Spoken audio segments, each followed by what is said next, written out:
Tu peux y aller. Bonjour à toutes et à tous, welcome back à notre troisième journée et malheureusement la dernière de notre masterclass. Toutes les bonnes choses ont une fin.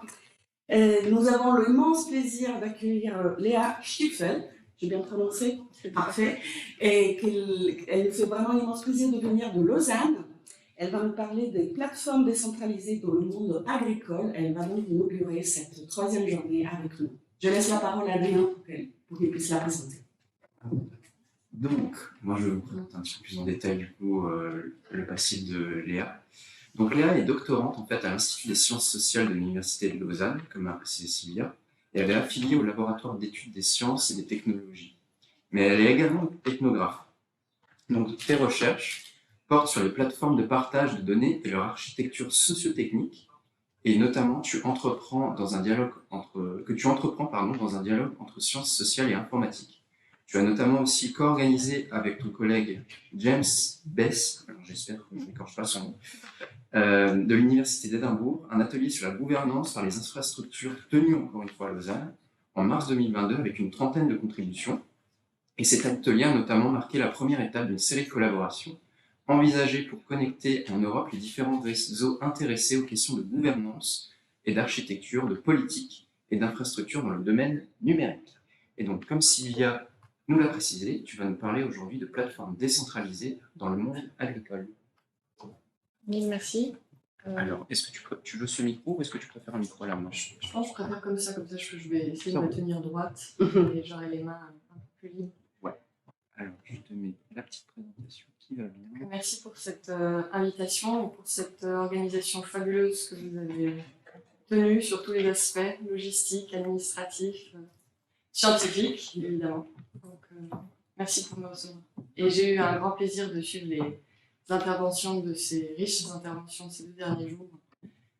Je me réjouis de tenir la mienne et d'écouter les suivantes cet après-midi.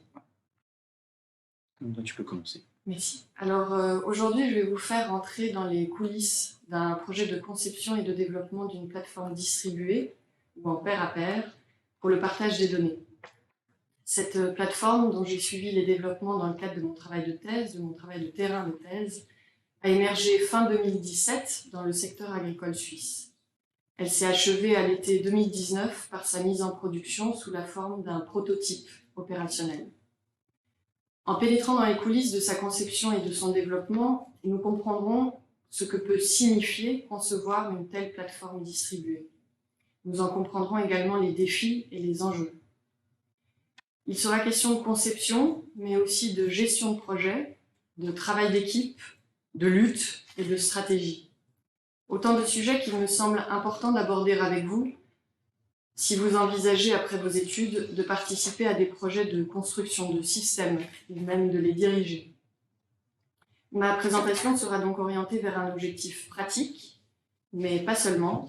Elle aura également une portée scientifique dans la mesure où je profiterai également de l'histoire que je vais vous raconter pour discuter et contribuer à une notion qui est au cœur du débat de la centralisation versus décentralisation-distribution et qui est celle de la notion d'architecture. Sans plus attendre, je vous propose de commencer cette histoire en entrant dans le contexte d'émergence de cette plateforme distribuée. Merci. En 2015, une initiative privée a émergé sur la scène agricole suisse, avec l'ambition de centraliser toutes les données de tous les agriculteurs dans une base de données unique. Ces promoteurs étaient des acteurs importants du secteur, un centre national de vulgarisation agricole, des experts qui travaillent avec les agriculteurs, et une société informatique active dans la branche animale, majoritairement détenue par le gouvernement. En 2018, 3 ans plus tard, d'autres acteurs rejoignirent l'initiative, notamment la plus grande coopérative agricole de Suisse, à la fois grand fournisseur des agriculteurs et principal acheteur de leurs produits, ainsi qu'une société européenne de logiciels liée à la coopérative par l'intermédiaire d'un fabricant de machines. La centralisation des données était présentée par ces promoteurs comme un moyen de simplifier le travail administratif des paysans. Ceux-ci n'auraient plus à saisir de manière répétée les mêmes données dans les diverses applications des différentes administrations publiques et organisations privées du secteur, qu'ils devaient pourtant renseigner pour obtenir, par exemple, du gouvernement des paiements directs ou une prime sur leur production d'un organisme de label. Une plateforme ancrée à la base de données centralisée fournirait également aux agriculteurs des modules d'agriculture intelligente, utiles pour leur compétitivité. L'initiative suscita la controverse. Pour les agriculteurs, la centralisation de leurs données signifie avant tout un contrôle accru de leurs activités de production. Cela semblait d'autant plus probable que la grande coopérative agricole, déjà connue pour ses méthodes commerciales agressives envers les agriculteurs, faisait partie du projet. Les paysans devraient en plus supporter ces coûts de développement, étant donné le modèle économique de la plateforme basé sur le paiement de licences, tandis que ses bénéfices iraient directement aux actionnaires. Pour les organisations publiques, comme les administrations cantonales, et privées, comme les organismes de certification, la centralisation signifiait l'introduction de nouvelles dépendances, menaçant la gestion autonome de leurs activités. En effet, si les agriculteurs devaient saisir leurs données sur une plateforme unique, cela signifiait que les organisations devraient se connecter à cette plateforme pour obtenir les données dont elles avaient besoin. Cela semblait d'autant plus problématique qu'il n'était pas du tout évident que la plateforme fournirait effectivement aux organisations les données dont elles avaient besoin, au moment où elles en avaient besoin, ni que la plateforme ne leur ferait pas payer cher l'accès à ces données. Pendant ce temps, la plateforme serait dans une position privilégiée pour concentrer entre ses mains toute la valeur ajoutée des données des paysans. Quant à savoir comment les agriculteurs, légalement propriétaires de leurs données, seraient en mesure de contrôler le flux de leurs données à travers la plateforme, cela restait un mystère. Dans ce contexte, de nombreux agriculteurs et dirigeants d'organisations commencèrent à craindre que la plateforme centralisée ne devienne une réalité. Parmi ces organisations se trouvait une association de producteurs dans le domaine de la production intégrée. Cette association avait été approchée dans le courant de l'année 2016 par le projet de la plateforme centralisée. Ces promoteurs étaient venus demander poliment que la gestion des données des 20 000 agriculteurs sous son label de production durable leur soit transférée. Inquiète, l'association avait consulté son conseiller juridique pour savoir si la demande pouvait être légalement forcée, étant donné que les promoteurs de la plateforme centralisée étaient liés à l'État par des mandats publics. L'analyse conclut que la demande ne comportait aucune base légale. Rassurée, l'association décida de l'ignorer. En 2017, elle eut toutefois la désagréable surprise d'apprendre que la plateforme centralisée serait présentée à l'été lors d'un grand événement organisé par le ministre de l'Économie et de l'Agriculture. Plus de 200 personnes représentant les principaux acteurs du secteur agricole étaient attendues. Maintenant que la plateforme était soutenue publiquement par l'État, l'association craignait que cette dernière ne renonce pas si facilement à ses prétentions. En août 2017, elle fit appel à un expert en stratégie, ingénierie et architecture des systèmes d'information avec lequel elle avait déjà travaillé par le passé. Un ingénieur en informatique, titulaire d'un doctorat en systèmes distribués de l'École polytechnique de Lausanne, devenu ingénieur conseil à son propre compte. Celui-ci exposa sa vision. Pour éliminer la menace, il était impératif de pouvoir présenter au secteur une alternative crédible qui ne fasse pas le jeu de ses puissants adversaires. La solution devrait également être radicalement différente de l'approche base de données centralisée, #opérateur unique. Elle devrait être entièrement distribuée entre les organisations du secteur agricole.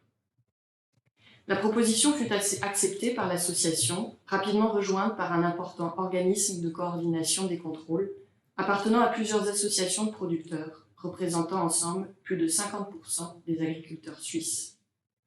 Elles nommèrent l'expert comme chef de projet et architecte de la solution distribuée. Pour continuer cette histoire, je vous propose maintenant d'entrer dans la conception de l'architecture technique de cette solution.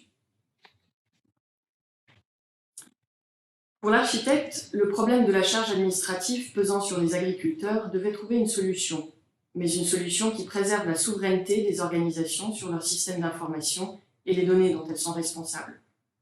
Elle devait également renforcer le contrôle des agriculteurs sur le flux de leurs données et permettre une redistribution de toute la valeur ajoutée qui pourrait être créée à partir de ces données. En décembre 2017, l'architecte posa les bases de sa solution. Il s'agirait d'une infrastructure ne comportant que 2 fonctionnalités très simples.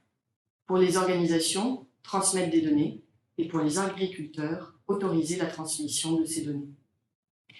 La transmission des données se ferait point à point, directement entre les systèmes et sous le contrôle des deux organisations impliquées dans un transfert. L'autorisation serait sous le contrôle des propriétaires des données, les agriculteurs. Il n'y aurait aucun composant central dans cette infrastructure qui serait entièrement distribué entre les organisations agricoles. Elle n'impliquerait aucune intrusion dans leur système d'information, ni aucune tierce partie dans aucun aspect de ces opérations. La transmission des données d'un système à l'autre réduirait la charge administrative des agriculteurs qui n'auraient plus à saisir plusieurs fois certaines de leurs données. L'autorisation permettrait aux agriculteurs de contrôler le flux de leurs données. Enfin, l'échange de données aiderait les organisations à proposer de nouveaux services à valeur ajoutée, utiles à la compétitivité des exploitations, déterminés par les prestataires de services et les agriculteurs qui contrôleraient le flux de leurs données, et ce, sans interférence de l'infrastructure. Plus précisément, l'infrastructure consisterait en un réseau de nœuds, interconnectés via l'Internet. Chaque nœud serait sous la responsabilité juridique et opérationnelle d'une seule organisation et connecté à son système d'information via une interface de programmation applicative indépendante des structures de données utilisées en agriculture. Le même logiciel serait exécuté dans chaque nœud, ce qui rendrait les nœuds fonctionnellement identiques et ferait du réseau un véritable réseau de pair à pair. Le logiciel serait développé en code source ouvert par le projet sous licence GPL, General Public License, afin de garantir une infrastructure ouverte et transparente. Il comprendrait un ensemble minimal de services conçus pour permettre la transmission autorisée de données, dans des conditions qui renforceraient la confiance entre partenaires, organisations et agriculteurs. Enfin, un processus de certification garantirait que ces conditions soient techniquement respectées par chaque nœud. Au minimum, cet ensemble de services mis en œuvre localement dans chaque nœud comprendrait un service de transmission, connectant son propre nœud au système d'information d'une organisation et lui permettant d'envoyer et ou de recevoir des données, un service de fourniture d'identité et un service d'autorisation accessible via l'application mobile de l'agriculteur qui fournirait aux agriculteurs des identifiants à chaque nœud impliqué dans un transfert de données et permettrait ensuite aux agriculteurs de définir et de gérer leurs autorisations, un service de communication pour transmettre des données entre paires de nœuds avec toutes les fonctions de cryptage nécessaires pour sécuriser les transferts, un service de registre local pour assurer la traçabilité des flux de données entre les paires de nœuds, et enfin un service de registre décentralisé, plus connu sous le terme de ledger ou de blockchain, pour permettre un consensus distribué sur les structures de données disponibles pour la transmission, c'est-à-dire pour permettre à chaque organisation, paire du réseau, d'enregistrer publiquement, de manière inaltérable et ordonnée dans le temps, les types de données qu'elle souhaiterait partager et ou recevoir, et d'informer les autres paires de leur structure et de leur utilisation. Bien entendu, le registre décentralisé ne contiendrait aucune donnée de paysan. Conformément aux meilleures pratiques en matière de conception de système, l'infrastructure serait également stratifiée ou en couches superposées, comme l'Internet. Les opérations transactionnelles logiques de service à service seraient mises en œuvre par paires entre les services de transmission, d'autorisation et de communication des nœuds, respectivement. Le service de fourniture d'identité de chaque nœud serait autonome, de sorte que chaque paire pourrait effectuer l'identification et l'authentification de ses clients agriculteurs. Le registre local de chaque nœud serait entièrement contrôlé par son paire. Enfin, la blockchain serait une application commune décentralisée entre tous les pairs nœuds du réseau. L'approche en couche permettrait d'adapter et d'étendre la fonctionnalité du système au fil du temps, si nécessaire, sans avoir à démonter et reconstruire à partir de zéro. En particulier, elle permettrait aux organisations existantes, aux agriculteurs et futurs membres de la communauté open source de faire évoluer le logiciel selon les besoins, avec une intervention technique minimale sur la plateforme. Avec une conception beaucoup moins complexe que la plateforme centralisée, la solution permettrait également un développement plus rapide et moins coûteux, un argument clé pour l'architecte en faveur de son alternative.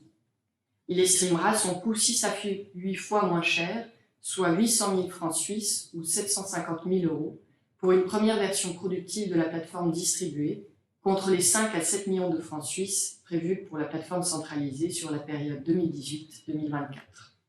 Au prix, il est vrai, d'une promesse fonctionnelle plus réduite. Au fil du temps et des interactions entre l'architecte et les membres de son équipe, cette conception initiale fut affinée, jusqu'à se stabiliser en février 2019, lorsque l'architecte coucha sur le papier une première description complète de l'architecture du système. Il veilla toutefois à ce qu'aucune de ces évolutions de conception n'entre en conflit avec les principes fondamentaux de la solution tels qu'il les avait déterminés, nous l'avons vu en décembre 2017. Pour poursuivre notre histoire, je vous propose maintenant de vous présenter cette équipe. En 2017, alors que la possibilité du projet de construction du système émergeait à peine, l'architecte contacta une connaissance avec laquelle il avait travaillé sur des projets d'administration en ligne pour l'État de Genève quelques années auparavant. Travaillant en tant que freelance depuis qu'il avait quitté un poste de division CTO chez Hewlett-Packard à la veille de sa fusion avec Compaq, cette connaissance fournit 5 à 6 jours de conseils au projet et apporta sa vision technologique de ce qui serait nécessaire pour supporter le système distribué qui naissait dans l'esprit de l'architecte. Il proposa d'opter pour une infrastructure massivement distribuée et open source de microservices, similaire dans son principe, bien qu'à un niveau inférieur de l'architecture du système envisagée par l'architecte, et appelée Kubernetes.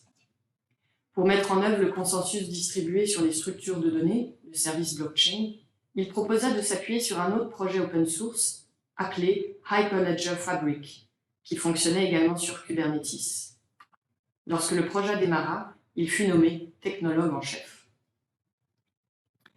Le technologue en chef était également en contact avec une solide équipe de développeurs en Bulgarie, qu'il avait constituée depuis 2003 grâce à des relations familiales et qu'il avait accompagné dans leur projet de start-up. Il fallut quelques mois pour assembler suffisamment de développeurs autour du projet. Un autre freelance, ancien responsable technique de l'équipe, avant que celle-ci ne crée sa propre entreprise, dut être appelé en renfort. À la mi-2018, l'équipe de développeurs était au complet. Aux côtés du chef technologue et des développeurs, un analyste fut intégré début 2018 pour travailler sur la question des types de structures de données à utiliser pour l'échange de données. Comme le chef technologue, cette personne avait travaillé pendant 20 ans chez Hewlett-Packard et avait également rencontré l'architecte à l'époque du projet de cyberadministration à Genève. Navré pour la photo, mais j'en ai pas trouvé sur Internet. Une autre personne approchée par l'architecte avant le lancement du projet était le directeur scientifique d'une université suisse de sciences appliquées. L'architecte et lui étaient des collègues et amis de longue date. L'architecte voulait explorer la possibilité de disposer de têtes pensantes qui pourraient fournir une spécification du système à construire. Il pensait que la haute école était le bon endroit pour cela, car elle donnerait également du crédit au projet, dont les bases techniques pourraient être présentées publiquement comme scientifiquement étayées. Le directeur scientifique était favorable à l'embauche d'un doctorant, mais l'idée dut être abandonnée en raison du manque de candidats. Il réussit finalement à réunir une équipe de spécification pour le projet, issue de différentes unités de son département. Outre la difficulté de constituer une équipe, le directeur fut également confronté à un jeu politique délicat au sein de son institution. Certains de ses collègues voyaient d'un très mauvais œil l'implication institutionnelle de la haute école dans un projet qui était en opposition directe avec la plateforme centralisée d'agriculture intelligente, soutenue publiquement par l'État et dont la haute école dépendait fortement en termes de mandat financier. Au cours du projet, le directeur aura également la surprise de découvrir une équipe ayant une vision assez rigide de la spécification. Un document prescriptif de description du système qui devait exister avant tout développement. Pour lui, comme pour le technologue, une spécification devait être considérée comme un objet frontière, destiné à guider progressivement les équipes dans une même direction. Ce choc des visions conduirait l'équipe de la haute école à abandonner son mandat de spécification dans le courant du mois de mars 2019. Une autre personne approchée par l'architecte début 2018 était le directeur d'une entreprise spécialisée dans l'hébergement informatique. Lui et l'architecte se connaissaient depuis 25 ans. Ils avaient travaillé ensemble pour le gouvernement fédéral avant de partir tous deux fin 2000, chacun pour créer sa propre entreprise. L'architecte pour des services plus stratégiques et conceptuels, son collègue pour des services plus opérationnels, comme ce dernier me le rapporta. En mai 2018, il réserva le nom de domaine Internet pour le projet du système. À l'été 2018, il fut désigné pour équiper le projet d'un environnement de production robuste. À partir de là, le projet disposerait de 3 plateformes technologiques identiques. Une pour le développement et les essais en Bulgarie, une pour le staging à Coppet en Suisse et une pour la production à Neuchâtel, également en Suisse. L'architecte. Comme la mission de l'architecte était de contrer le projet de plateforme centralisée, et ce rapidement, celui-ci décida de paralléliser les 3 tracks de la conception-stratégie, de la spécification et du développement du système, là où habituellement ces tracks sont placés séquentiellement, l'un après l'autre. En d'autres termes, les équipes furent invitées à progresser à vue, seules, en discutant avec l'architecte qui synchroniserait les tracks. Une série de sessions de travail et d'ateliers furent organisées à cet effet, accompagnées de hangouts en ligne hebdomadaires et de nombreux échanges de courriels. Cette approche très agile et non conventionnelle, comme tout effort exploratoire et sous la pression du temps, révéla ces moments de forte tension, mais ouvrit également le champ à des contributions inestimables de l'équipe. Le défi pour l'architecte sera de faire comprendre sa conception peu commune du système, étant un projet innovant, tout en restant ouvert aux contributions de son équipe, mais inébranlable dans les principes fondamentaux de sa conception, fixés à l'hiver 2017. Cela impliqua une grande vigilance de l'architecte, un suivi attentif des productions des équipes et pas mal de discussions et d'échauffements sur la manière dont la stratégie devait être mise en œuvre. Un élément de conceptualisation qui s'est avéré difficile à faire comprendre aux équipes était lié à la notion de valeur d'État. Cette notion provenait de sa formation académique et semblait inconnue de l'équipe. Pour l'architecte, tout système possédait un état qualifié par des valeurs, mais des valeurs de 3 types pour un système de nature distribuée: local, partagé et global. L'architecte expliqua que les valeurs d'état local qualifiaient un état spécifique à un nœud du réseau et étaient uniques à ce nœud. Les valeurs d'état partagées qualifiaient un état partagé par un nombre fixe de nœuds du réseau et étaient uniques à ces nœuds. Dans le cas de la transmission de données, ce nombre était de 2, c'est-à-dire les 2 nœuds impliqués dans une transmission. Les valeurs d'état global, quant à elles, qualifient un état partagé par tous les nœuds présents dans le réseau. Selon l'architecte, les valeurs d'état local impliquaient une persistance locale des données, tandis que les valeurs d'état partagées impliquaient des transactions bilatérales. Les valeurs d'état global partagées impliquaient-elles un consensus? Il était important pour l'architecte de faire la distinction entre ces différents types de valeurs d'état. Selon un principe appelé « need to know », il était impératif que les valeurs soient distribuées uniquement aux acteurs concernés par celles-ci. Si un état ne concernait qu'un seul paire du réseau, sa valeur devait rester locale au nœud et n'être ni à disposition ni sous le contrôle de nœuds distants. Si un état ne concernait que 2 paires, sa valeur devait n'être partagée de manière cohérente que par les 2 nœuds. Enfin, si un état concernait tous les pairs, alors sa valeur devait être partagée globalement, et uniquement dans ce cas.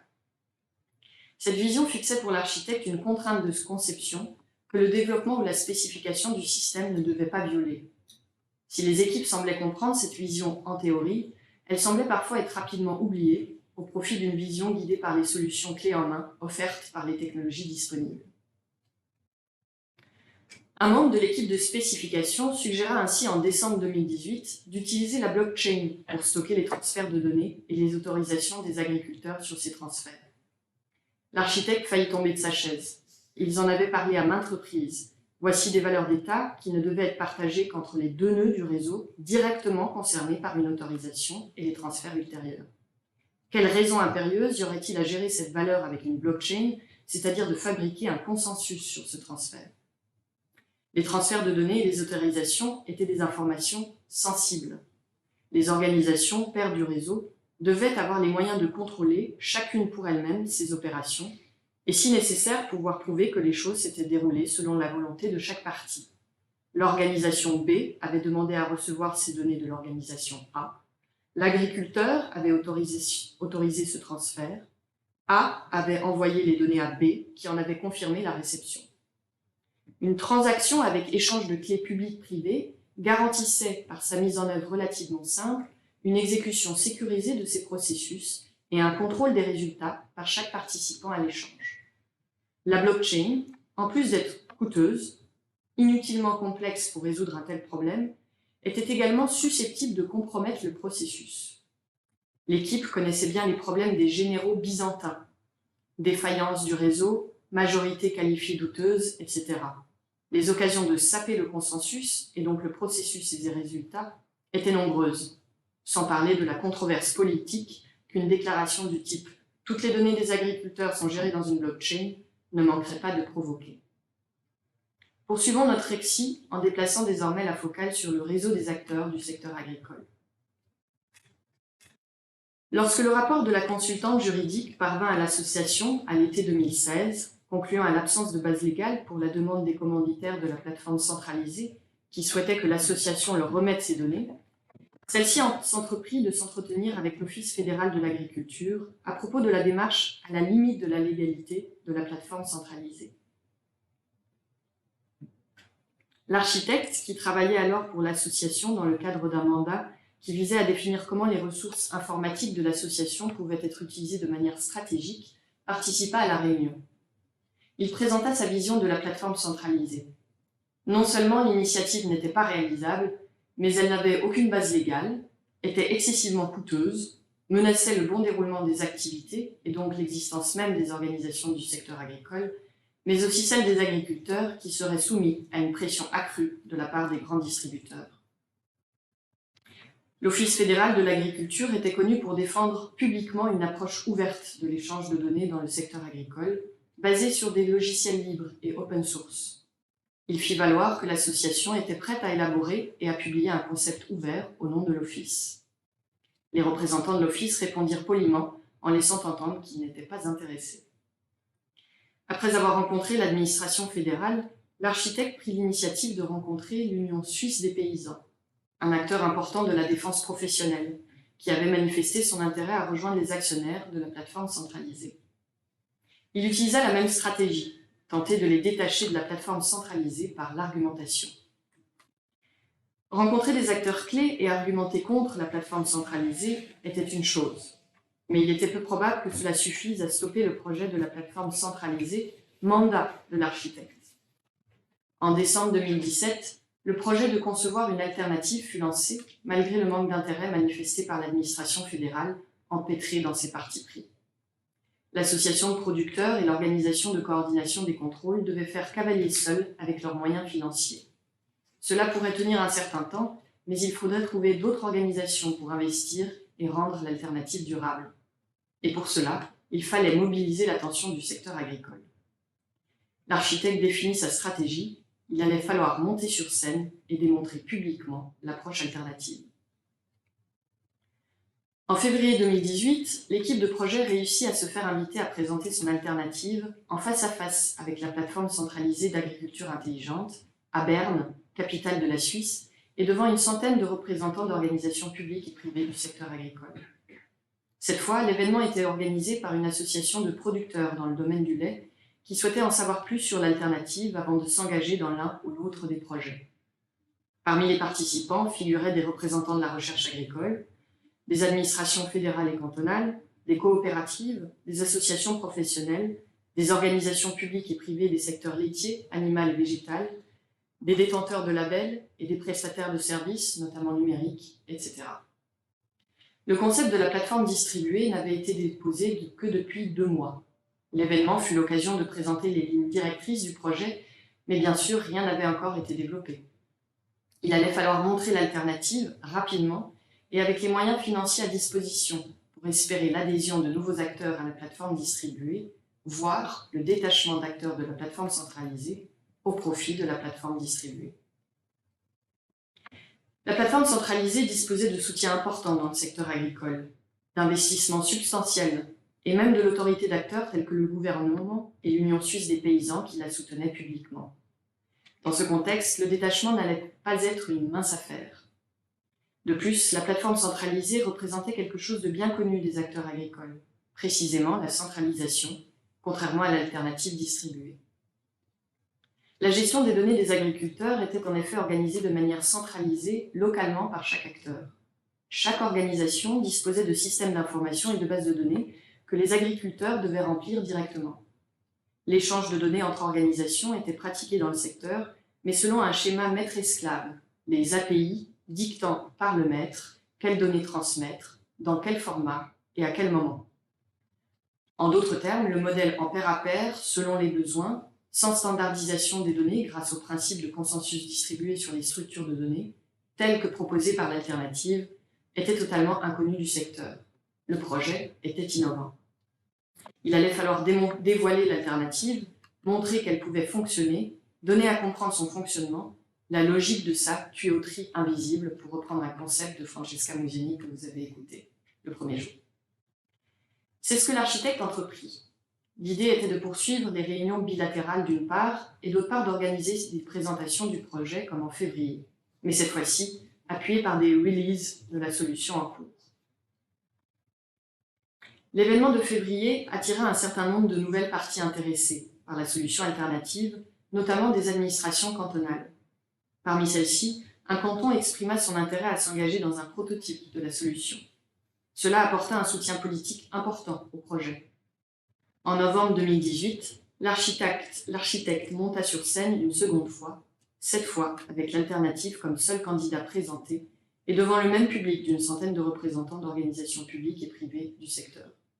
Ce fut l'occasion de présenter la preuve de concept, ou POC, Proof of Concept, de la plateforme distribuée.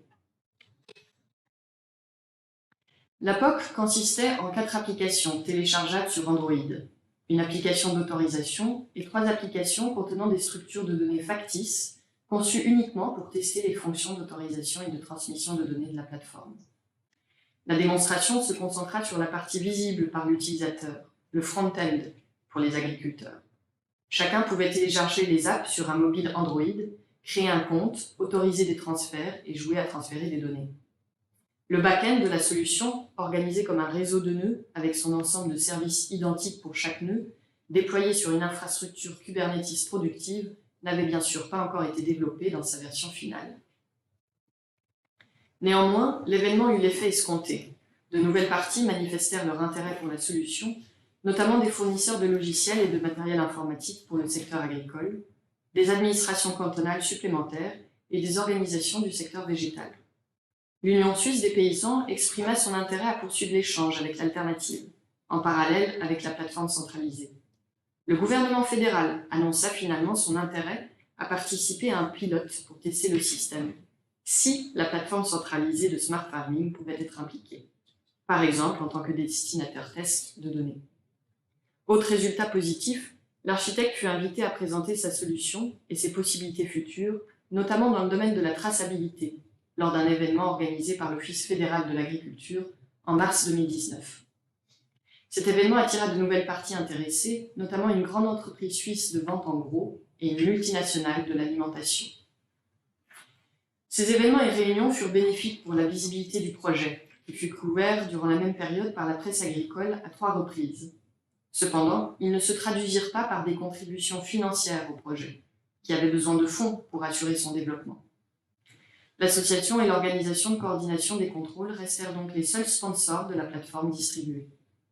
Son développement se poursuivit jusqu'en juin 2019, date à laquelle une nouvelle présentation publique du projet eut lieu. L'architecte y annonça que le système était prêt à entrer en production. L'infrastructure était désormais prête à intégrer de vrais systèmes d'information avec de vraies données. Les premiers démonstrateurs seraient l'association, l'organisme de coordination des contrôles et le canton de Berne qui avait exprimé son intérêt pour un prototype. Les parties intéressées furent invitées à contacter la direction du projet si elles souhaitaient lancer leur propre démonstrateur. 2 autres articles de presse parurent sur le projet et un canton supplémentaire demanda à fixer une réunion pour lancer son propre démonstrateur. Durant ces mois de travail pour développer la solution et susciter l'intérêt et l'adhésion du secteur, la plateforme centralisée ne disparut pas du paysage. Fin 2018, elle était parvenue à enrôler de nouveaux actionnaires issus du secteur animal et laitier, soit 6 organisations au total. 2 modules dits d'agriculture intelligente avaient été introduits sur le marché. On était loin cependant de la promesse d'une saisie unique grâce à l'interconnexion des bases de données du secteur. Quant au nombre d'agriculteurs utilisant la solution, 2400 utilisateurs sur 53 000 agriculteurs en Suisse étaient les chiffres fournis par ses promoteurs. Poursuivons maintenant l'histoire en déplaçant la focale vers les promoteurs de la plateforme distribuée. Un défi majeur pour l'architecte dans son travail fut de maintenir le projet en ligne avec la stratégie qui avait été définie à l'hiver 2017, à savoir que la menace de la plateforme centralisée serait éliminée en présentant au secteur une alternative crédible qui ne ferait pas le jeu de ses puissants adversaires. Le maintien de cette ligne stratégique, qui avait été approuvée par les organisations sponsors de la plateforme en pair à pair, s'avéra effectivement délicat par moments, impliquant des confrontations difficiles entre l'architecte et les bailleurs de fonds du projet. L'un de ces moments difficiles se produisit au début de l'année 2019. C'est celle-ci. Oui. Fin 2018, le projet de la plateforme distribuée avait acquis une visibilité égale à celle du projet de la plateforme centralisée. Le gouvernement avait été amené à proposer un projet pilote pour tester l'échange de données autorisées entre organisations. Il fut proposé de tester la transmission via la plateforme distribuée entre une application gouvernementale, la plateforme centralisée et un troisième acteur à déterminer. Une séance de travail conjointe fut organisée en janvier 2019. Des représentants de l'association de producteurs et de l'organisme de coordination des contrôles, ainsi que l'architecte, participèrent à la réunion, anticipant une contribution financière de l'État pour la mise en œuvre du pilote. Après un premier tour de table, les représentants de la plateforme centralisée exigèrent que le canton de Berne soit la troisième partie impliquée dans le pilote. Berne était le partenaire clé du projet de la plateforme distribuée. La plateforme centralisée avait essayé à plusieurs reprises d'impliquer les administrations cantonales dans son projet, sans succès. Pour l'architecte, la proposition était de très mauvais goût. Il n'y avait aucun représentant de Berne dans la salle, et il était inconcevable d'enrôler un partenaire dans un projet sur un track sensible, et ceci en son absence. Plus fondamentalement, accepter une telle proposition, c'était se lier publiquement d'amitié avec ceux que le projet de plateforme distribuée combattait. C'était ajouter des tâches risquées au projet, s'aligner potentiellement à un partenaire existant et profiter à la plateforme centralisée qui se vanterait désormais de travailler avec les cantons. Et ce n'était même pas pour un bénéfice, au contraire, puisque l'hôte de la réunion, l'Office fédéral de l'agriculture, avait laissé entendre que le gouvernement n'avait pas d'argent à mettre à disposition. « C'est de la merde », dit l'architecte au commanditaire du projet, qui le regardèrent avec des yeux écarquillés, ne voyant pas où était le problème. Car enfin, cela faisait des mois qu'il cherchait le soutien du gouvernement, espérant enfin obtenir un appui financier pour un projet qu'il portait depuis trop longtemps seul. Même si le gouvernement ne payait pas immédiatement, leur présence à bord les aiderait certainement. L'architecte indiqua clairement que si le projet de pilote devait être mis en œuvre, il n'y participerait pas. En outre, si cela devait être fait avec Berne, il se retirerait. Il communiqua à ses commanditaires qu'il s'efforcerait néanmoins d'amener le projet de la plateforme distribuée dans un état propre d'ici là, et de sorte qu'il puisse être démarré sans heurts, quels que soient les retards, les interventions ou le remplacement du chef de projet. En février 2019, les sponsors du projet exprimèrent finalement leur soutien au point de vue de l'architecte et lui demandèrent de poursuivre les développements. Notre histoire va bientôt s'achever. Cependant, permettez-moi de régler une dernière fois la focale en direction du réseau des acteurs du secteur agricole et plus particulièrement en direction des équipes techniques des organisations du secteur agricole. Comme nous l'avons vu pour l'architecte, le fait que la plateforme distribuée serait moins chère pour les organisations et les agriculteurs et qu'elle serait nettement plus rapide à développer que la plateforme centralisée était un argument fort et peut-être même vital en faveur de la plateforme distribuée. Cela signifiait également que le système devait être conçu de manière à ce que l'effort d'intégration des organisations sur la plateforme distribuée soit le plus petit possible. Tous les composants logiciels fonctionnels de la plateforme distribuée, développés en interne par les équipes du projet, furent conçus dans cette optique. Une fois un nœud mis en place, il ne restait plus à une organisation, et plus précisément à son opérateur informatique, qu'à utiliser le service de transmission, c'est-à-dire à déclencher la fonction de transmission de données à travers l'interface de programmation applicative située entre son système d'information et son nœud, sur l'image la vis noire. Et pour cela, à paramétrer cette interface sur les données que l'organisation souhaitait transmettre, en définissant une structure de données de son choix. Si la plateforme distribuée n'impliquait aucune intrusion dans les systèmes d'information des organisations, une extension fonctionnelle de ces derniers devait nécessairement être réalisée afin de mettre en œuvre la transmission autorisée de données jusqu'alors inexistante. Cet effort d'intégration fut estimé, sur la base de l'expérience des équipes de projet, à 2 hommes-mois par organisation, c'est-à-dire autant de travail d'un opérateur à temps plein pendant 2 mois. Avec le support des équipes de projet en matière d'intégration, ce chiffre devait pouvoir être réduit à 1 homme-mois. On reconnut également que certaines organisations pourraient ne pas avoir l'infrastructure en place ou le personnel qualifié pour faire fonctionner leurs nœuds, basés notamment sur les technologies Kubernetes et Hyperledger Fabric. L'architecte et le technologue en chef eurent l'idée de proposer les nœuds comme des commodités, qui pourraient être fournis comme un service sur une base contractuelle, par exemple par la société d'hébergement associée au projet ou par d'autres organisations du réseau de pairs. En termes financiers et au stade du démonstrateur, cela représentait 6 000 francs pour l'assistance à l'intégration, l'effort d'1 mois de travail homme à temps plein comme mentionné, et 1 000 à 1 500 francs de loyer mensuel pour un nœud, jusqu'à ce que l'organisation se sente prête à le construire elle-même, et si cela était vraiment plus rentable pour elle de le faire.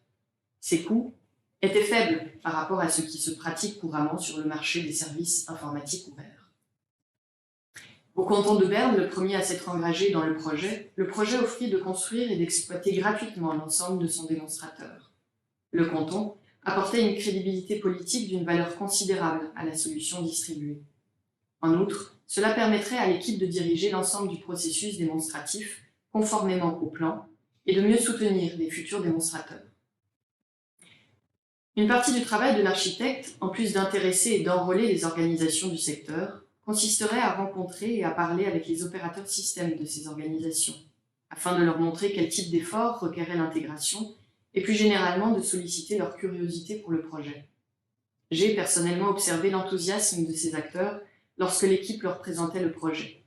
Dans certains cas, ils se révélèrent même être des intermédiaires clés pour motiver les organisations, notamment cantonales, à rejoindre le projet.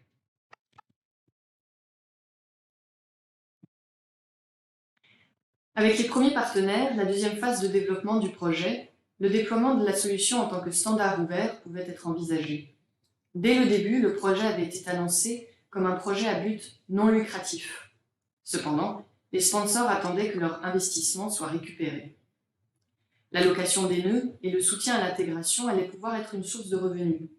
À plus long terme, une redevance pour l'utilisation du standard ouvert, une fois déployé en phase 2, estimé à 40 000 francs par organisation, ainsi qu'un processus de certification des nœuds, à moins que l'organisation ne décide de louer un nœud, pour 10 000 francs par petite organisation et 50 000 francs par grande organisation, furent envisagés. Par ailleurs, et dès mars 2019, l'architecte élabora, à la demande des porteurs du projet, un modèle d'affaires n'impliquant pas l'infrastructure en tant que telle, qui devait rester à but non lucratif, mais basé sur l'infrastructure, c'est-à-dire sur des services qui pourraient être développés par les sponsors du projet, comme tout autre partenaire, sur la base des données échangées via l'infrastructure. Par exemple, dans le domaine de la traçabilité, qui fit fureur lors de l'événement de mars 2019. Les promoteurs s'engagèrent en avril et juin 2019 à financer la deuxième phase du projet, la publication de la plateforme en tant que standard ouvert. Mais un changement de direction au sein de l'organisation de coordination des contrôles fit que ces perspectives furent mises en suspens en juillet 2019. La poursuite du projet serait désormais entre les mains de ses promoteurs. Je vous ai fait le récit de ce projet car il me semblait être un bon moyen d'entrer dans ce monde des plateformes décentralisées ou plus précisément distribuées, dans mon cas, de comprendre leurs enjeux et les véritables défis que représente leur développement. Mais je vous ai aussi promis au tout début de ma présentation que cette histoire nous permettrait également d'avancer dans notre compréhension de la notion d'architecture au cœur du débat centralisation versus décentralisation distribution. Commençons donc cette discussion de nature plus conceptuelle ou théorique. Dans la littérature, la notion d'architecture renvoie généralement à l'idée d'un plan directeur, ou blueprint en anglais, une description de haut niveau du système, de ses composants et de ses modes de communication, censés guider la mise en œuvre du système. Cette vision est particulièrement répandue dans la littérature d'ingénierie. D'autres littératures, comme celle du management, ne la remettent pas vraiment en cause, sauf pour l'ouvrir à des aspects socio-techniques plus larges. La structure du système renvoie alors à un assemblage d'éléments techniques et métiers. L'histoire que je vous ai racontée nous amène à remettre en cause cette définition en partant de l'affirmation que la description architecturale du système guiderait nécessairement sa mise en œuvre. L'histoire que je vous ai racontée montre que la mise en œuvre du système a précédé sa description, n'intervenant qu'en février 2019, alors que ses développements avaient déjà commencé à l'été 2018. Cela soutient que la vision attachée à l'architecture en tant que blueprint suppose une linéarité des développements numériques qui, en pratique, est ou peut être beaucoup plus itératif. Ma première proposition ou contribution à la notion d'architecture pourrait être résumée comme suit. L'architecture comme plan directeur soutient une vision linéaire des développements numériques qui peut être correcte dans certains cas, mais ne l'est pas toujours. Parfois, les développements d'un système précèdent sa description, en même temps qu'ils peuvent aussi la suivre. Une vision plus circulaire de la notion d'architecture comme plan directeur mérite d'être défendue. Outre l'idée de plan directeur, la littérature soutient aussi parfois une désignation d'architecture comme langage. Ici, l'architecture est décrite comme un objet frontière, permettant à un groupe d'acteurs de construire progressivement, par la négociation et la conciliation, une compréhension mutuelle du système en construction. Mais qu'avons-nous observé dans notre histoire, en rapport notamment au travail de l'architecte? Que ce travail n'est pas seulement caractérisé par un effort de négociation et de conciliation, que la dispute et la confrontation nourrissent aussi parfois son travail. Dire cela, c'est dire que la vision attachée à l'architecture comme langage suggère un processus, peut-être délicat, mais globalement serein, qui, dans la pratique, est ou peut être beaucoup plus conflictuel. Ma deuxième proposition ou contribution à la notion d'architecture pourrait ainsi être résumée comme suit. L'architecture comme langage soutient une vision globalement sereine du processus d'alignement des acteurs sur le système à construire, qui peut être correct dans certains cas, mais pas dans tous. Ce processus est parfois conflictuel. Une vision plus belliqueuse de la notion d'architecture comme langage mérite d'être défendue. L'architecture comme décision est une troisième désignation de l'architecture que nous pouvons trouver dans la littérature. Ici, l'architecture fait référence à un processus de décision dont le but est de traduire un ensemble d'objectifs et de contraintes provenant de l'environnement en un système d'une certaine forme, s'alignant, c'est l'objectif, sur cet environnement. Parmi ces contraintes, la littérature identifie le contexte légal, les normes industrielles établies, les meilleures pratiques en matière de construction de systèmes, les systèmes hérités et l'environnement organisationnel qui leur est associé. Mais qu'avons-nous observé dans notre cas? Que parfois, ce qui motive la construction d'un système peut être un autre système sur le point de s'imposer comme une évidence incontournable aux yeux des acteurs de terrain et que l'on veut ou doit démolir. En d'autres termes, la construction d'un système se déroule parfois, et peut-être plus fréquemment que parfois, dans des environnements où plusieurs solutions concurrentes s'opposent. Cette concurrence-opposition, source de tension, a été qui plus est dans notre cas déterminante dans la stratégie adoptée par l'architecte et sa conception même du système. Ma troisième proposition ou contribution à la notion d'architecture pourrait donc se résumer ainsi. L'environnement concurrentiel dans lequel peuvent émerger les projets de construction de systèmes peut agir comme un facteur déterminant sur la stratégie adoptée par l'architecte et sa conception du système. Cet environnement concurrentiel est donc à élever au rang de contrainte jouant sur l'architecture.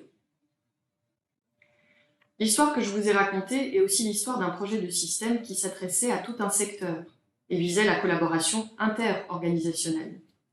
Dans ce contexte, notre architecte a été amené à adopter une vision systémique, ce qui a donné lieu à un système qui paraissait relativement complexe et inhabituel, bien que similaire au fonctionnement de l'Internet dans le fond. Cette vision systémique n'aura pas nécessairement été celle des acteurs qui se trouvaient eux-mêmes quelque part dans ce système. Cela signifie que la traduction que l'architecte opère d'un environnement donné vers un système d'une certaine forme donnée ne fonctionne pas sur une base 1 à 1. Et ce n'est pas seulement pour dire que l'architecte est nécessairement amené à faire des compromis, comme l'a soutenu la littérature, en raison de contraintes ou d'objectifs des parties impliquées qui seraient souvent contradictoires. L'argument va plus loin. Il soutient que le processus de décision auquel s'applique l'architecte se déroule à travers une série de traductions où le point d'arrivée, le système, peut être très éloigné du point de départ, des objectifs des parties impliquées. Et que ces traductions qui se déroulent comme se déroule un tapis sont peut-être inévitables, nécessaires même pour que la solution, le système, soit viable. Ma dernière proposition ou contribution à la notion d'architecture pourrait ainsi être résumée comme suit. L'architecture comme décision soutient une vision où le système à construire semble devoir rester le plus proche possible en alignement des expressions de son environnement, des objectifs de ses acteurs. Lorsque cet environnement est dispersé, comme le sont les acteurs de tout un secteur économique, qui sont des acteurs multiples, hétérogènes, potentiellement concurrents, l'alignement peut ne pas être une option, ni une option pertinente pour la viabilité du système. Une vision de l'architecture comme décision qui met l'accent sur les traductions nécessaires effectuées par l'architecte entre sa saisie des préoccupations de l'environnement et sa conception de la solution mérite d'être défendue dans ce contexte. C'est tout. J'espère ne vous avoir pas submergé avec ma longue histoire et mon développement théorique. Néanmoins, ces propositions me semblaient intéressantes à partager et j'espère à discuter bientôt avec vous, dans la mesure où elles sont aussi pratiques. Si vous êtes un jour amené à être impliqué dans un projet de construction de système, peut-être même parmi vous en tant qu'architecte, prenez garde. Les développements numériques ne suivent pas nécessairement un chemin linéaire. Vous devrez composer avec, et le cas échéant savoir maîtriser leur nature circulaire. Ne vous attendez pas à ce que ces développements soient une promenade de santé. La construction d'un système peut être un véritable champ de bataille. Et 3, n'essayez pas nécessairement d'aligner votre conception du système à construire un à un sur ce que vous pensez être les besoins de l'environnement. Cela ne fonctionnera probablement pas. Des traductions itératives devront certainement être effectuées et elles seront probablement vitales pour votre solution.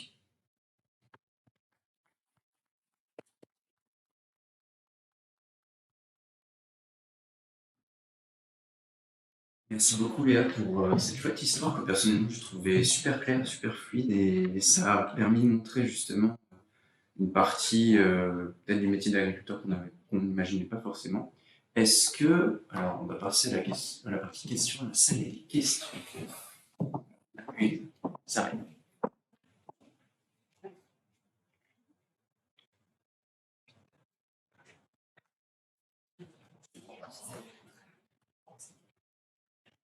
Ça va arriver.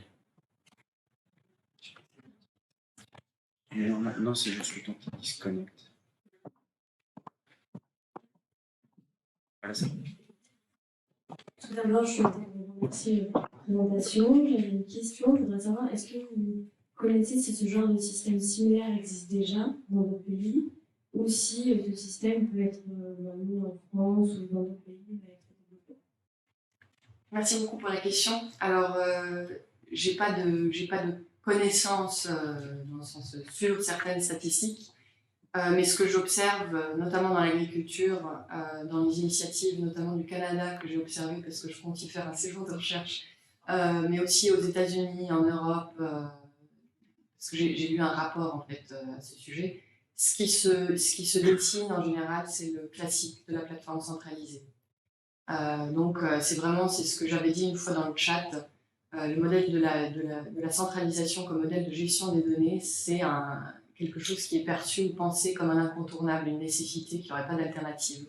Et on le voit dans les développements en agriculture notamment, sur ces questions d'échange de données ou de simplification administrative qui est un universel, hein, parce que le poids que les agriculteurs ont pour gérer toutes leurs données qu'ils doivent au gouvernement, aux organisations labels, je ne sais pas qui d'autre, il est aussi en Europe avec la PAC, par exemple, la politique agricole commune. Et donc voilà, ce que je constate au niveau de l'agriculture, c'est ça. Et puis au niveau des autres secteurs d'activité, notamment la santé, c'est aussi un petit peu toujours la même histoire avec un système centralisé, grosse infrastructure qui va coûter des millions et qui en général ne produit pas la fameuse promesse de l'intégration, de la circulation transparente des données n'aboutit jamais. Et c'est marrant parce que ces systèmes, enfin, ce modèle de la centralisation, il remonte à très longtemps, en fait, au début des développements de l'Internet avec les mainframes, qui étaient le modèle de la centralisation, alors pas dans des réseaux à l'époque, juste la manière de penser l'ordinateur, faisons parler. Et puis on l'a connu après à nouveau dans les années 90 avec les ERP, donc ces logiciels de pro-logiciels de gestion intégrée, vous le connaissez notamment avec SAP, j'imagine. Pareil, on va mettre toutes les données dans un endroit, ça va simplifier, et puis on va avoir de meilleures performances, et puis les réalités ne les ont pas rencontrées, disons. les promesses n'ont pas été réalisées. Ça n'a pas empêché en fait ces systèmes de se déployer parce que l'ERP, ça c'est un travail pour vous donner une référence, de Robin Williams et puis 2 autres chercheurs que j'ai oublié les noms sur le moment. C'est How SAP Conquered the World, pour l'anglais. Et il montre en fait que malgré que ce SAP était catastrophique du point de vue de ses promesses, enfin non réalisées, ça ne l'a pas empêché de se déployer en fait dans les organisations. Voilà, pour vous dire, c'est globalement, je pense que ce soit dans l'agriculture ou dans d'autres secteurs, on est toujours et encore avec l'espoir que la centralisation va fonctionner. C'est marrant parce que d'abord on l'a pensé au niveau d'une petite échelle, comme une organisation, un hôpital. Et il y a plusieurs travaux, notamment de collègues scandinaves qui ont montré que ça ne jouait pas parce que les pratiques des acteurs sont hétérogènes, ils ont leur propre système, enfin, ça ne joue pas de tout centraliser. Et maintenant, on voit ces mêmes promesses, mais se déployer à une échelle incroyable, comme tout un secteur économique. Quoi. Donc, toutes les organisations, tous les paysans vont se retrouver dans une base de données. Et c'est marrant de voir cet espoir qui se répète de décennie en décennie, peut-être avec l'espoir que les nouvelles technologies vont permettre de résoudre le problème, alors qu'il ne se situe pas au niveau technologique, ou pas seulement. C'est socio-technique, des pratiques d'acteurs, etc. Et puis, on l'a vu, dans notre cas, ça ne jouait pas parce que les paysans ne voulaient pas être surveillés, façon de parler. Il y avait des risques que les distributeurs contrôlent leur production, là, s'ils ont toutes leurs données visibles par un acteur. Et ça ne joue pas non plus aux organisations, qui sont des organisations autonomes. Elles ont leurs propres pratiques, leurs propres systèmes, elles sont légalement accountable, elles sont légalement, comment on dit, accountable, c'est... redevables. Enfin, elles sont responsables, disons, légalement, et elles ne peuvent pas faire n'importe quoi avec leurs données. Donc, c'est pas pour rien qu'elles ont leur propre système d'information qu'elles gèrent en interne. Et puis, c'est cette idée de mettre tout dans un système, ça menaçait sur ce plan-là. Et puis, au-delà de ça, il y a un problème de gestion des temps, hein, parce que chaque organisation a besoin des données à un certain moment. L'administration publique, elle a besoin peut-être pour faire ses paiements directs 2 fois par an. Une organisation comment on appelle ça, service, par exemple, en génétique, pour les inséminations, une entreprise d'insémination, elle a besoin de l'adresse au moment où elle doit envoyer son inséminateur pour la vache en chaleur. Et pareil, donc si on a un système centralisé, il va synchroniser les temporalités, alors que les acteurs sont asynchrones dans leur temporalité. Donc ça ne joue pas.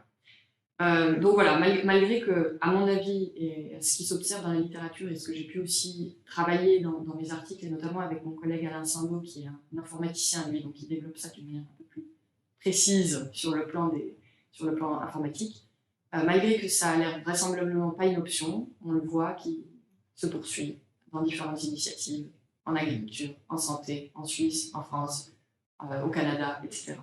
Et est-ce qu'il pourrait se déployer ce système, c'était la deuxième partie de la question, dans un autre environnement? Oui, comme vous l'avez vu, il a un certain... En pratique, je veux dire, cette infrastructure, elle est toute simple, autoriser, transmettre des données. Elle n'était pas liée à l'agriculture, pas à ces structures de données.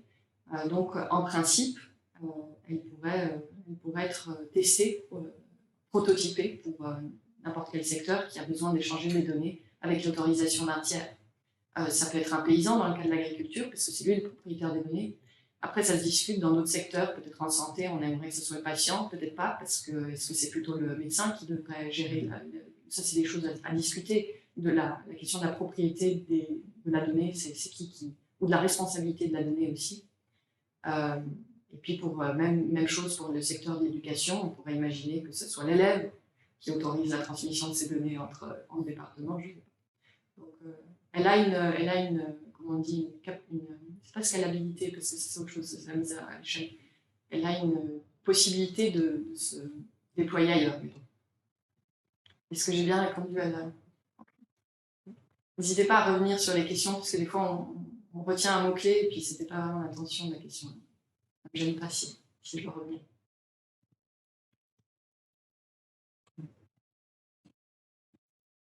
Du coup, je reviens sur les agriculteurs. Vous avez dit qu'ils étaient contre, entre guillemets, mais vous avez réalisé du coup des interviews avec eux, des entretiens, et ils sont vraiment tous compte. Oui, j'ai pas présenté ma méthode parce que c'était déjà assez long. J'ai eu 2 tracks dans mon enquête de terrain. La première, ça a été de mener des entretiens, une quarantaine d'entretiens, avec des agriculteurs et aussi des responsables d'organisation. Et puis, l'autre part, ça a été de vraiment rentrer dans les coulisses de cette plateforme en pair à pair. J'ai voulu rentrer en parallèle dans la plateforme centralisée, mais sans grande surprise, c'était pas possible parce que c'est une initiative commerciale. Enfin, on connaît les difficultés d'accès dans ces plateformes centralisées privatives. Donc, ils n'avaient pas spécialement envie d'un sociologue dans leur couloir. Par contre, pour la plateforme distribuée, j'ai eu cet accès et on le comprend déjà. L'architecte était aussi un chercheur informaticien, comme j'ai dit, donc une sensibilité à la démarche scientifique. Et puis ensuite, c'était un projet ouvert, non lucratif, donc transparence. Ce serait bizarre qu'ils refusent le regard avec tous leurs principes d'ouverture, de transparence. Et là, j'ai vraiment suivi tous les développements depuis le moment où je suis vraiment rentrée dans le projet, c'est en septembre 2018 et j'ai fini en septembre 2019. Donc ça a été de lire tous les documents qui circulaient sur le projet, ça a été de suivre tous les échanges de courriels. J'ai eu accès à tous les courriels, notamment aussi un peu stratégiques avec les acteurs du secteur.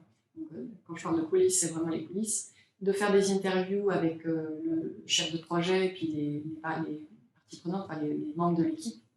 De transcrire toutes leurs sessions de travail. Donc, ça a été un travail de mettre son enregistreur, retranscrire, analyser ces documents. Donc c'est à peu près, je pense, les matériaux que j'ai. Et puis j'ai aussi tenu mon journal de terrain, comme on dit, en tant qu'ethnographe, en assistant aux grandes journées de présentation publique des projets, où là aussi on entendait les acteurs prendre position, notamment des paysans sur leur opinion, on va dire leur positionnement vis-à-vis des 2 initiatives qui étaient la plateforme centralisée et distribuée. Et puis il y a eu aussi des coupures de presse qui étaient aussi l'occasion de collecter les prises de position publiques du coup, de certains agriculteurs. Et il y a un bel article que je pourrais vous envoyer si vous êtes curieux, et puis il est public, donc je ne vais pas me gêner, de la N77, qui est un journal d'investigation germanophone en Suisse, mais il passe aussi en Allemagne. Donc, mais aujourd'hui avec DeepL, on arrive bien à traduire. Et là, c'était cassant sur le problème de ces développements et notamment des mises en parallèle avec ce qui se fait chez les grands acteurs du style John Deere ou les grands géants comme Francesca vous en a parlé, qui investissent aujourd'hui dans l'agriculture à d'autres fins même que l'avenir de l'agriculture, simplement d'avoir des data, de pouvoir entraîner leurs machines, etc. Et les critiques précisément des agriculteurs, elles étaient variables. Le gros problème pour eux, c'était que ce soit un conglomérat d'acteurs privés, et notamment la fameuse coopérative, qui à la fois achète leurs produits et leur vend ce qu'ils ont besoin pour produire. Et pour eux, si en plus ils avaient les données, ils auraient pu contrôler, on dit intégrer verticalement, c'est l'expression, les exploitations. Et donc il n'y aurait plus d'issue pour vendre ailleurs, pour choisir quand, quoi, comment, faire de la vente directe, etc. avec ce contrôle accru de la coopérative qui est, en fait c'est une coopérative agricole, mais c'est un nœud central du réseau des acteurs. Ils sont en amont et en aval, donc déjà ils sont assez contraignants, et avec le numérique ils deviendraient encore plus contraignants. Donc, pour les agriculteurs, il n'y avait pas moyen d'avoir ce contrôle, et puis toujours la crainte aussi que, bon, qui dit que ces données vont circuler comme j'entends, si après, pour que ça soit envoyé au gouvernement, et puis que je sois taxée parce que j'ai mal fait mon machin, et puis je me retrouve avec moins de paiement direct, c'est la fin pour moi. Ça ne veut pas dire qu'ils trichent, mais des fois ils ajustent un peu leurs données, les paysans, en fonction du public. Donc ils en mettent un peu trop dans un champ, ils vont en mettre un peu moins dans l'autre, et puis globalement ça va jouer. Ils ont leur, d'un point de vue, quand je dis ils en mettent moins, pardon, d'intrants, de produits phyto ou whatever. Donc ils ajustent un petit peu, et ça joue parce qu'ils peuvent s'adresser, par exemple, avec l'administration, ils vont faire un joli rapport, comme quoi c'est dans les règles, et puis pour le conseiller, ils vont dire la vérité, pas la vérité, mais ce qui s'est vraiment passé localement, parce qu'ils veulent savoir s'ils vont mettre plus d'engrais ou pas, si c'est nécessaire, etc. Et avec une base de données unique, il n'y a plus de capacité d'ajuster les données. Ils sont obligés de mettre qu'une seule fois, et tous les acteurs obtiennent la même info. Et pour eux, ça ne les arrangeait pas du tout. Donc, bien sûr que ils avaient un problème de charge administrative. Ils aimeraient bien que ça soit simplifié, mais ils n'aiment pas forcément avec la saisie unique. C'était pas leur non merci. Et ils aimeraient plutôt qu'on fasse moins de contrôles, moins de mesures. Donc, en fait, des réponses qui ne soient pas du tout informatiques ou numériques. Ça, c'est pour la perspective des paysans. Je ne sais pas s'ils avaient d'autres, à peu près les critiques, je crois, qui me reviennent.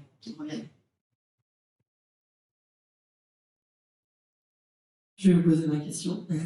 Merci beaucoup pour cette intervention qui donne une perspective vraiment différente au reste de la masterclass et qui vient compléter ce qu'on avait avant.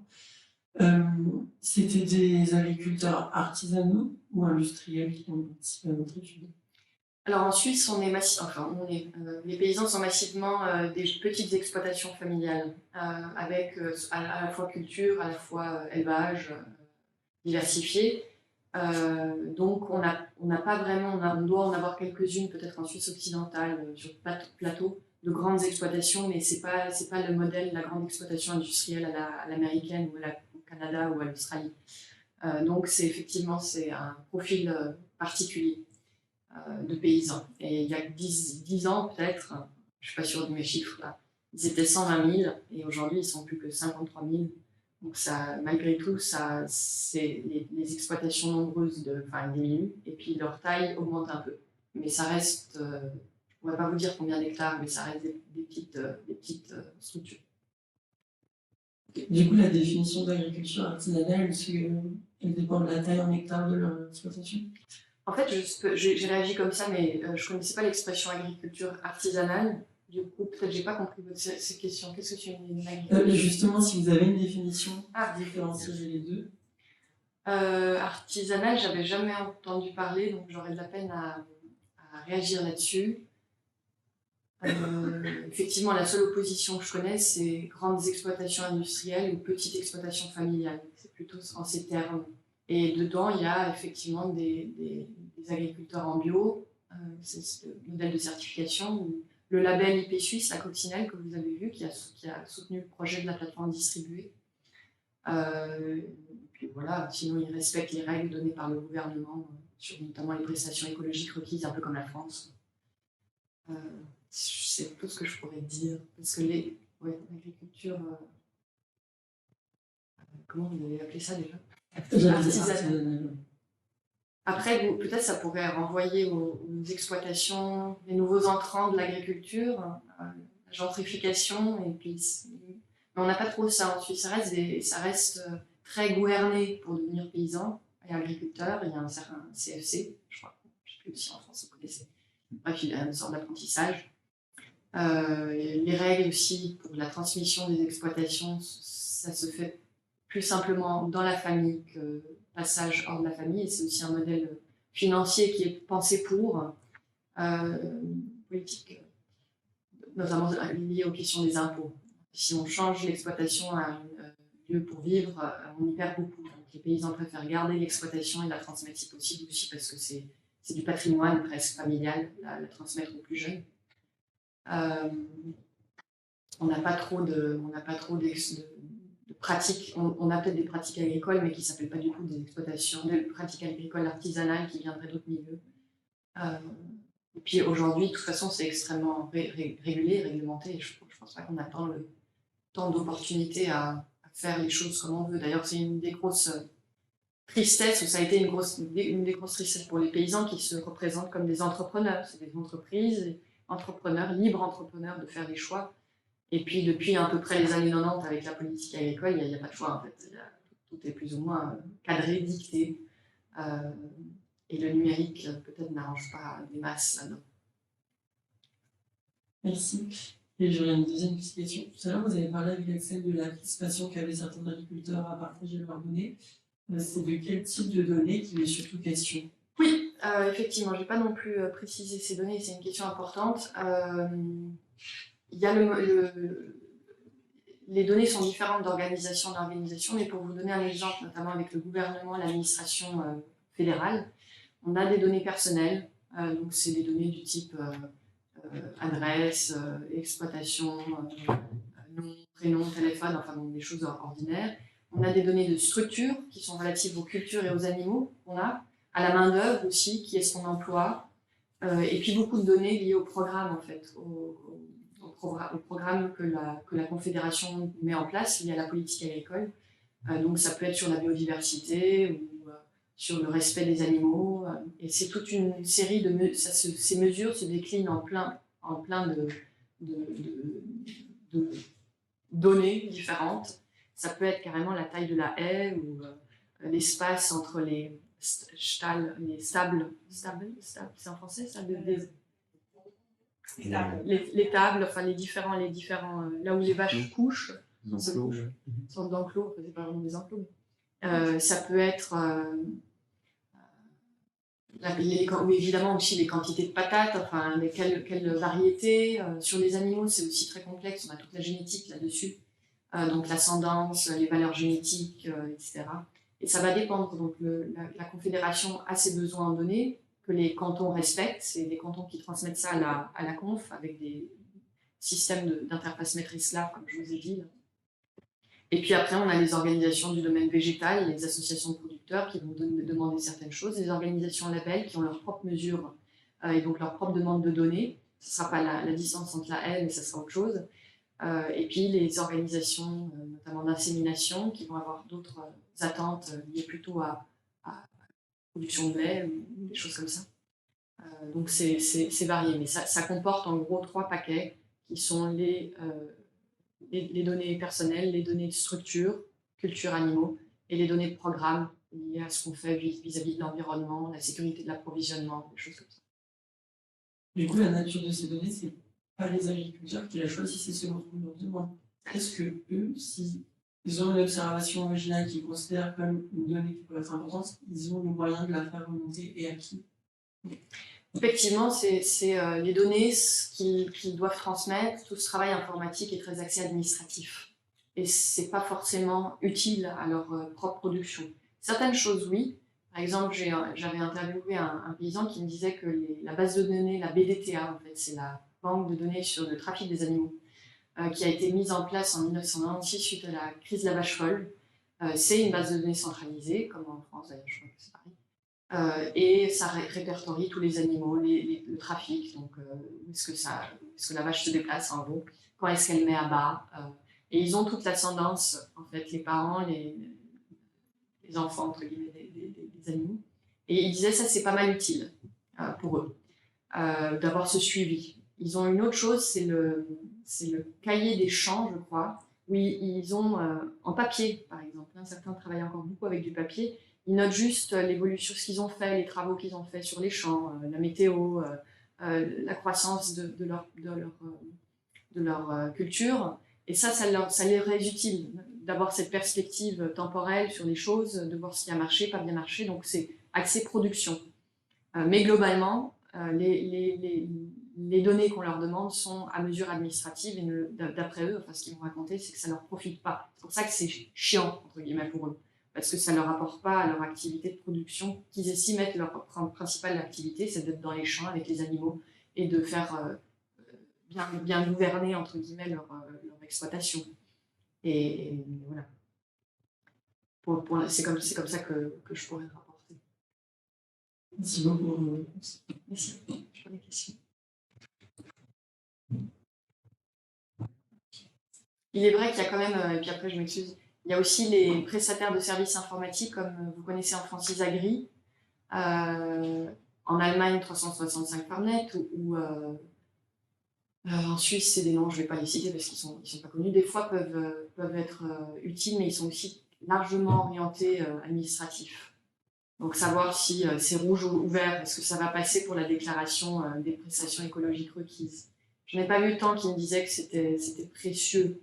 Et puis il y a d'autres petits bidules, enfin je dis bidules, mais c'est compliqué à faire. Je ne juge pas sur, par exemple, une application dans le domaine, ça s'appelle Smart Cow en Suisse, pareil, qui suit connecté à la BDTA, d'autres organisations d'élevage, toutes les données sur leurs animaux, et ça ils aiment bien. Donc c'est pas tout noir et blanc, disons, une grise. Mais globalement, ils trouvent que c'est du travail administratif, et puis c'est pas ce qu'ils veulent faire, ils veulent être au champ et à l'étable. Oui, déjà merci pour la présentation. J'aurais une question par rapport à la deuxième partie sur l'architecture. Oui. Si j'ai bien compris, vous avez présenté l'architecture comme une organisation conceptuelle d'une solution concrète et qui, de fait, se heurte à la négation du réel. Et ce que je voulais savoir, c'est qu'est-ce qui vous a amené à penser l'architecture comme un langage. Je crois que c'était la discussion, le point numéro 2. Qu'est-ce qui vous a amené à considérer comme un langage? Et parce que du coup, ensuite, vous parlez de traductions successives qui sont aussi une faiblesse d'une non-action d'une architecture. Si j'ai bien ainsi compris votre propos. Et je voulais savoir qu'est-ce qui vous a amené à penser l'architecture comme un langage, et puis ensuite, comment avez-vous pensé, comment avez-vous aborder cette question de la traduction entre différents acteurs dans le projet. Donc, ces trois manières de voir l'architecture que je vous ai présentées, qui étaient le blueprint, le plan directeur, l'architecture comme langage qui vous intéresse, et l'architecture comme décision, c'est ce qu'on trouve dans la littérature. C'est pas moi qui les frame, qui les cadre comme ça. Notamment, vous avez un article qui est à la base de ça, et c'est un certain Smolander, en management, si je ne fais pas d'erreur, système d'information et organisation, qui a posé ces définitions. Et il les a posées en faisant des interviews avec des architectes dans plusieurs entreprises de développement logiciel, et il arrive à ces différentes visions. Et celle du langage, objet frontière, c'est une notion qui vient DSCS, de Suzanne Lestar, avec, je ne sais pas si vous connaissez, avec Griezmer, dans les années 8 ans, je dirais, qui est une notion travaillée, vous retrouverez la référence notamment dans la revue de l'anthropologie des connaissances, ça a été retravaillé ensuite dans les années 2010. Donc voilà, l'idée que c'est un processus de négociation et de conciliation entre acteurs pour stabiliser progressivement une compréhension de ce qu'on veut faire. Et dedans, il y a l'architecte et plusieurs parties prenantes. Donc ça, c'est pas moi qui pose ces définitions, c'est celles que la littérature, notamment en ingénierie et en management, pose sur cette notion d'architecture. En fait, il l'ouvre, plutôt que de l'avoir que seulement comme un blueprint, qui est la vision dominante, un plan directeur qui va permettre une description du machin, qui va permettre qu'on le suive. Il l'ouvre en disant, mais en fait, c'est pas que ça. C'est aussi un objet intermédiaire, c'est aussi un processus de prise de décision, c'est aussi, etc. Et ma contribution, ou ce que j'ai essayé de faire, c'est partant de ces coulisses, ce travail de l'architecte, de voir si je pouvais repenser la notion ou contribuer à enrichir ces différentes vues sur l'architecture, de ce que signifie en fait une architecture système. Et c'est un work in progress, c'est une tentative d'enrichir, notamment sur ce plan de blueprint qui dit que c'est nécessaire avant de développer. Ben non, dans mon cas d'étude, on voyait que les développements se sont faits avant qu'il y ait une description, donc on n'a pas besoin en fait d'une architecture pour développer. Elle peut venir plus tard en tout cas, et les développements peuvent la suivre. Sur la question du langage, ils le définissent un peu comme... En plus, cette littérature est souvent orientée sur ce que c'est qu'une architecture, ce que pensent les architectes de ce que c'est une architecture dans des organisations. C'est un peu enterprise architecture.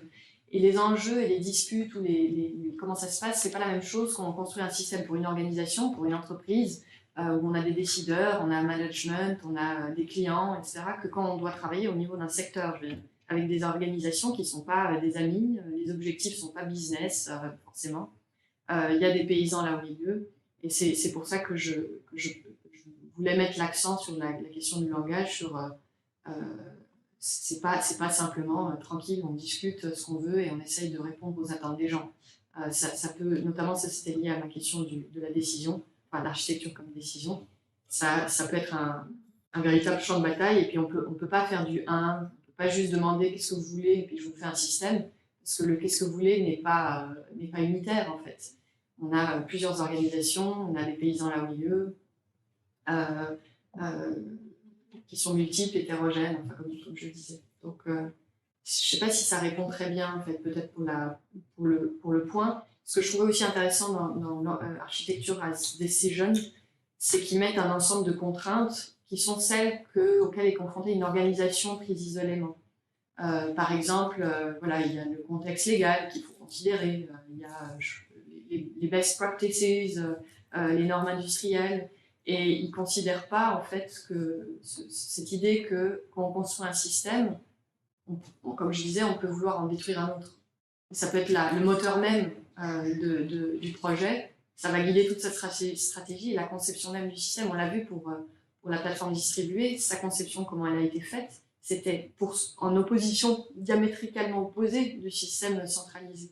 Et c'était pensé qu'en faisant complètement différemment, mais vraiment différemment, on va réussir à vaincre l'ennemi. Si on faisait la même chose, une base de données centralisée avec juste un autre acteur, ça ne va pas enlever la menace. Et donc, si ça guide comme ça la stratégie et la conception même, c'est la notion même de contrainte, en fait. Une contrainte, c'est ce qui va guider la stratégie et ce qui va agir sur la conception. Et c'est là que j'en arrive à dire, mais en fait, cet environnement concurrentiel, le fait de vouloir détruire un autre projet peut être considéré en fait comme une contrainte, autant que le contexte légal, autant que les best practices, ou je ne sais pas quoi.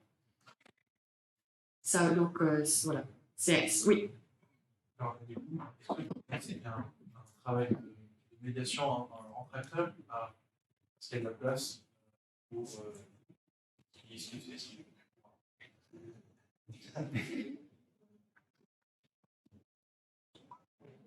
Ça a eu le temps de se connecter. Ouais, c'est qu'il y a un travail de médiation. Est-ce qu'il y a des métiers à mettre dans cette chaîne d'information, justement pour pouvoir s'assurer que toutes les langues sont comprises? C'est ce que j'appellerais en fait alors je ne sais pas quel label mettre, mais la pratique ethnographique qui n'est pas réservée aux anthropologues, ni aux sociologues, ni quoi que ce soit. Donc d'aller rencontrer les gens, de comprendre leurs préoccupations, leurs pratiques, surtout leurs pratiques, ceux qui font, leurs contraintes, leurs enjeux, leurs intérêts, ce qu'ils ne veulent pas voir, est intéressant à collecter pour avoir une bonne compréhension. Hier, je me suis un peu trompée quand j'ai dit, enfin, c'est pas que je me suis trompée, c'est que je me suis mal exprimée en disant on ferait mieux de partir des besoins plutôt que des technologies pour après développer des bidules là, qui ne servent à rien. C'est pas vraiment les besoins, parce que mieux vaut regarder ce que font les gens, comment ils travaillent avec leur système, pour ensuite voir dans un processus de traduction ce qui pourrait être mis en place comme système. Parce que on peut interroger les gens sur ce qu'ils ont besoin, souvent ils n'ont rien besoin, ils n'ont plus ou moins rien demandé d'ailleurs. Par contre, ils ont des préoccupations, ils ont des choses qu'ils doivent faire comme ils doivent faire. Et un bon travail, c'est justement d'avoir cette vision dans les différentes parties prenantes, mais ça n'empêche pas qu'après, il faut collecter et faire un travail d'abstraction. On n'est pas en train de développer, surtout si on construit un système. On n'est pas juste une application qui va permettre de réserver son restaurant. Donc, ça demande une prise de hauteur, et ça, c'est, je pense, être le travail d'un architecte, mais ça n'a pas besoin d'être non plus une personne solo, un informaticien. Ça peut être un travail de conceptualisation qui nécessite un peu, j'imagine, des connaissances techniques, mais en fait qui nécessite des connaissances organisationnelles, socio-techniques, vraiment, des acteurs, de leurs organisations, de leur système, pour être conduits correctement. Et un de ces problèmes de ces gros, par exemple, la plateforme centralisée, ça a été bizarrement conduit quand même, parce qu'il y avait la coopérative qui a dit on a fait une enquête chez les paysans, ils en ont marre du travail administratif. Ok. Donc on a décidé de faire une base de données centralisée. Chères organisations, donnez-nous nos données, puis on va s'occuper du truc. Évidemment, ça va pas jouer, ça joue pas pour les agriculteurs qui veulent pas la saisie unique, comme j'ai raconté, ça joue pas pour les organisations qui vont certainement pas déléguer leurs responsabilités, leurs données et leur processus gestionnel à monsieur ou madame organisation. Et c'est là qu'on se demande des fois, est-ce que c'est vraiment chaotique ou il y a d'autres intérêts en jeu, en gros, d'autres objectifs qui sont rien à voir avec ce qui est annoncé, c'est notamment pas la simplification. Ça c'est ouvert, je veux dire, je ne vais pas prendre position là-dessus. Mais je pense que c'est pas une chose extraordinaire, c'est plutôt courant. Des initiatives qui sont lancées et un peu à côté de la plaque quand même, parce que complètement pas accordé à la réalité des gens et des pratiques. Donc dedans, est-ce que vous auriez votre place? Oui, ce serait intéressant. Effectivement, ce travail de médiation, moi je ne connais pas bien votre master, mais vous m'avez un peu parlé hier, vos différents axes, notamment sur la question des données, de la science en sciences ouvertes, si j'ai aussi de la médiation scientifique à société, pour faire court. Vous avez sans doute développé des skills, du coup, de compréhension d'un environnement et de le traduire dans sa complexité de discipline ou scientifique et technique. Et je pense que c'est des métiers, entre guillemets, qui peuvent s'inventer, enfin qui sont à inventer potentiellement. Il y a des branches qui sont définies, vous avez déjà découvert, identifié des lieux où vous pouvez travailler, faire des stages. Mais par exemple, cette question des développements logiciels, de systèmes d'information, d'infrastructures numériques, pour l'instant, elle mériterait d'être ouverte. Et dedans, quel type de profil, à mon avis, ça peut s'inventer. Du moment qu'on a cette compréhension sociale, entre guillemets, mais socio-technique aussi. Et là, par exemple, pour ce que je vous ai raconté, il m'a fallu... Je suis rentrée en études numériques, mais je ne suis pas du domaine computer science, je ne suis pas de l'informatique. Ça a un coup d'entrée pour comprendre quand même ce que ça veut dire un système distribué. Et on n'est pas dans le cadre d'une application. Qu'est-ce que c'est ces valeurs d'état que je vous ai racontées? Qu'est-ce que c'est que cette blockchain qui n'a rien à voir avec le système en place? Et il faut avoir une certaine prise quand même sur ces éléments techniques, technologiques, informatiques, parce que ça se joue aussi là. Mais après, si on connecte bien les deux choses, si on a une compréhension et puis on accompagne en plus par entretien ou par d'autres manières, par observation, ça peut être... Donc c'est ouvert. Si vous trouvez un emploi dans une société, un groupe d'acteurs qui développe des systèmes d'information, faites-le-moi savoir et racontez-moi comment vous y êtes pris. Merci. Mais vous, comment vous voyez ça? Forcément, du coup, le côté socio-technique, c'est une médiation. Alors, nous, ça peut être socio-technique, socio-scientifique. Même des fois, scientifique, dans le sens où on est aussi médiateur entre scientifiques et chercheurs et institutions de financement, institutions de recherche, etc.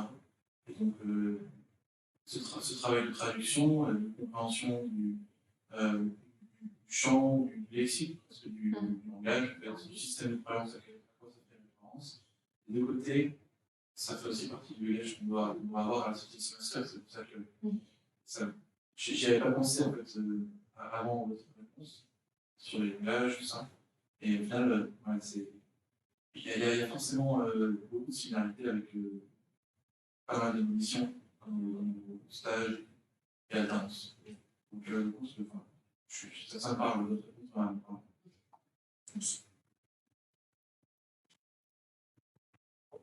Il y a d'autres questions dans la salle, ou même sur l'œil. Okay. Moi, j'aurais peut-être une question. Donc, tu nous as expliqué pendant ta présentation que ça servait, enfin, la plateforme qui avait été développée, ça a changé notamment beaucoup de choses, beaucoup de pratiques au niveau de la collecte de données. Mais est-ce qu'il y a un autre niveau sur lequel, en comparaison, on va dire, avec des agriculteurs qui utilisent des plateformes centralisées, est-ce qu'il y a je sais pas, des pratiques, des choses qui changent entre agriculteurs qui utilisent donc ce genre de plateforme décentralisée et ceux qui seraient plutôt sur des plateformes plus traditionnelles, à savoir centralisées, hors partie collecte de données et transmission des données à des institutions, etc. Alors, j'arrive tout de suite, je me fais juste des notes, pas oublier un peu. Donc la plateforme distribuée que je vous ai racontée, comme je vous ai dit à la fin, elle n'est arrivée qu'au stade de prototype productif, c'est-à-dire en fait une sorte de pilote, c'est quelque chose qu'on peut tester, mais qui n'a pas été déployé en pratique. Donc les agriculteurs n'utilisent pas cette plateforme, elle n'a pas été déployée. Ça c'est la première chose. Ça n'empêche pas qu'on peut observer en fait un design, des arrangements techniques avec des arrangements institutionnels que j'ai aussi observés, mais qui sont de la prévision. C'est voilà comment on verrait les choses se faire, mais voilà pas comment les choses sont. Et du côté de la plateforme centralisée, moi je n'ai pas accès malheureusement à l'information. J'ai accès, par exemple, comme tout le monde, aux termes de service qui sont disponibles sur Internet, mais j'ai pas eu accès aux coulisses. Même les arrangements techniques qu'elle propose, cette idée de centralisation et comment après, entre modules, les données vont circuler d'un poseur de module à un autre, c'est pas transparent. Et même quand je suis allée interviewer les parties prenantes de cette initiative pour savoir comment c'était construit, comment ça fonctionnait techniquement, j'ai eu des réponses pas du tout cohérentes, disons. Donc, il n'y a pas d'unité de vision de comment c'est bâti techniquement. Et c'est un développement en cours, si vous voulez. Cette plateforme, en fait, en l'état, elle a des modules qui sont sur le marché, mais la fameuse connexion des bases de données où l'agriculteur pourrait voir ses données circuler à gauche, à droite pour lui éviter la double saisie, ça n'existe pas. Donc, ces deux plateformes sont des promesses ou des imaginaires sociotechniques qui ont une réalité discursive, matérielle. Des développements ont été faits, elles ont une existence, mais pas d'une plateforme usée, utilisée selon ces promesses. Donc, par rapport justement à la question de qu'est-ce que ça a pu changer, c'est pas vraiment observable en fait, dans ce cadre-là. Et c'est intéressant parce que ces plateformes, notamment sur la question de la centralisation et décentralisation distribution que je vous ai parlé, elle a plusieurs niveaux, vous l'avez vu dans vos cours, enfin pas dans vos cours, dans les interventions précédentes. C'est des arrangements techniques. À ce niveau-là, déjà, il peut y avoir de la centralisation, décentralisation, distribution, mais c'est aussi des arrangements institutionnels. C'est notamment la question de la gouvernance, du modèle de gouvernance. Et on peut avoir un arrangement technique centralisé et un arrangement institutionnel qui est distribué ou décentralisé, c'est démocratique. Donc c'est vraiment des arrangements, comme on dit, c'est des variables qu'on peut opérer différemment. Et après, il y a des arrangements topologiques. Et ça, c'est intéressant et c'est lié justement à l'usage. On peut avoir une plateforme distribuée, donc vraiment pair à pair comme je l'ai défini.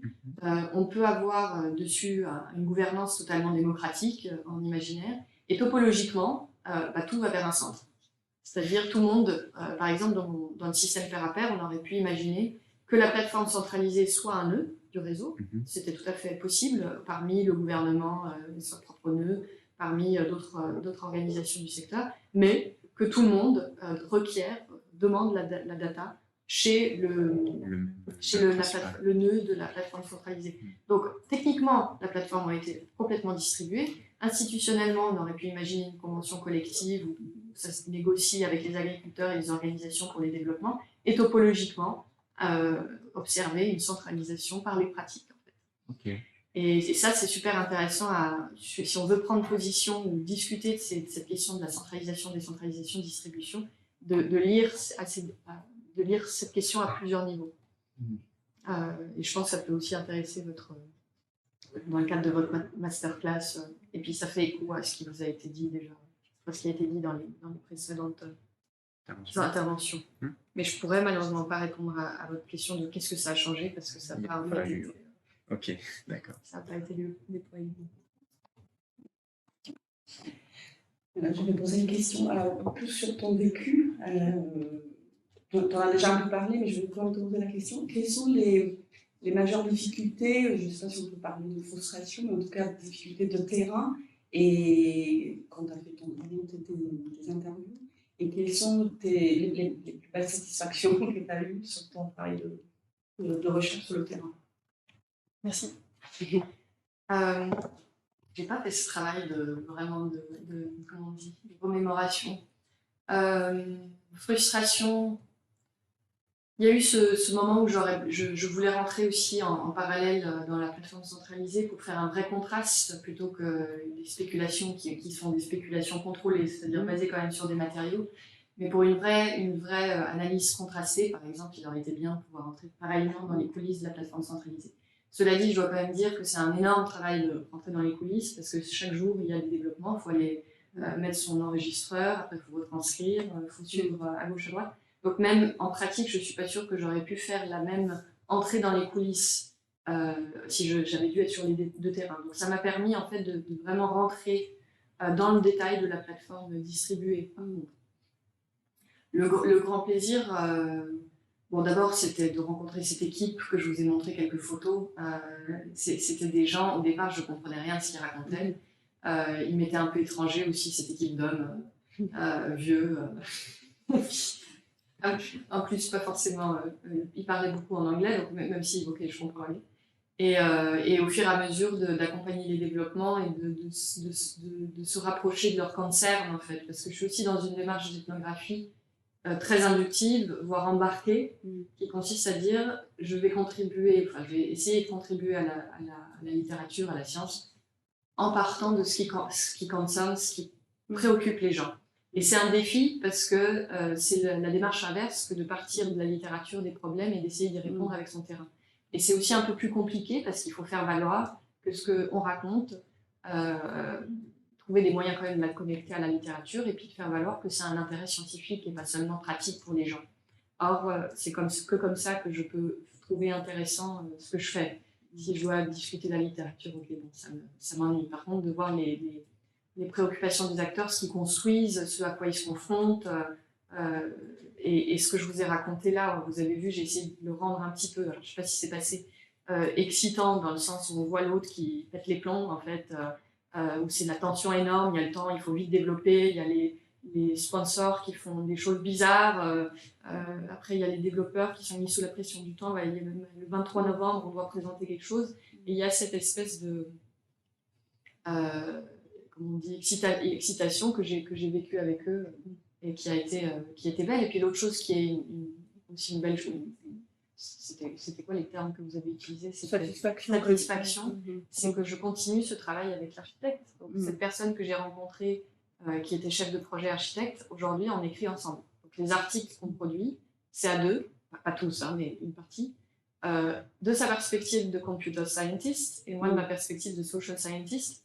Et on articule. Donc on fait de l'interdisciplinaire, ce qui est délicat. Délicat parce qu'il faut trouver un langage commun. Et je ne vous cache pas que le premier article, c'était à s'arracher les cheveux parce qu'on ne se comprenait pas. Enfin, Et puis après, on se relâche un peu. On dit, OK, on est dans de l'interdisciplinaire, je ne peux pas tenir ma seule langue. Je dois comprendre la sienne, être ouverte à l'idée que c'est comme ça que ça se dit, et puis négocier un argument commun et puis une écriture commune. Et en même temps découvrir chemin faisant. C'était en fait la même démarche de l'architecte vis-à-vis de ses équipes, c'était la même chose pour moi vis-à-vis de l'architecte, de comprendre en fait plus de choses en continuant de travailler avec lui. Donc je continue à faire du terrain dans la science en fait. Et je pense que ça ouvre aussi le champ d'un point de vue de la contribution, pas forcément celle que je vous ai racontée. On a eu notamment un article sur les relations de dépendance avec ces différentes variables que sont le temps, la structure des données, et le lieu technique, la centralisation, décentralisation. Et c'est des choses que j'aurais jamais pu envisager, si ce n'est à discuter avec lui, à mettre le point aussi de ce que ça veut dire techniquement, ces relations de dépendance en système, comment elles se traduisent après au niveau des acteurs. Et puis pour lui, c'était aussi une ouverture, j'imagine, de découvrir le champ des études des sciences et des techniques, et de trouver en fait voie dedans, accompagner entre guillemets, pour s'exprimer. Donc, plutôt que de rester dans le champ de l'informatique à développer des algorithmes, j'exagère parce que c'est pas que ça, mais sa thèse c'était quand même le développement d'un algorithme. Je pense pas qu'il a travaillé sur l'analyse des dépendances entre acteurs, etc. Et ça, pour moi, c'est une satisfaction que je retiens. Et puis une frustration, évidemment une grosse frustration que je ne vais pas cacher, c'est que ce système n'ait pas pu avoir l'opportunité d'être essayé. Parce que tout ce que je peux conclure aujourd'hui, c'est ce qui a été fait, c'est ce qui a été dit, c'est ce qui matériellement a existé. Mais justement, par rapport à votre question, je ne saurais jamais quel défi serait soulevé pour les gens en pratique, pour les paysans, par exemple, de gérer ces autorisations, pour les organisations. Et ça aurait été chouette de suivre, ne serait-ce aussi de voir la biographie de cet objet continuer, peut-être dans d'autres espaces. Et le fait qu'elle soit arrêtée là, ça met un point provisoire à l'histoire qu'on aimerait bien voir comment elle se poursuit, et puis surtout que c'est une alternative. C'est une chose de dire que la centralisation ne fonctionne pas et puis qu'il faut arrêter avec cette histoire. Le mouvement le plus efficace, c'est de montrer que des choses autres peuvent marcher, exister. Et puis on est à nouveau dans une histoire même d'un échec provisoire, même si après peut-être ça peut encore émerger. Et ça pose un peu problème, parce qu'on aimerait bien avoir des futurs pluriels et ouverts, mais tant qu'on n'a pas d'alternative qui dépasse le stade du prototype, c'est difficile de revendiquer la chose en fait.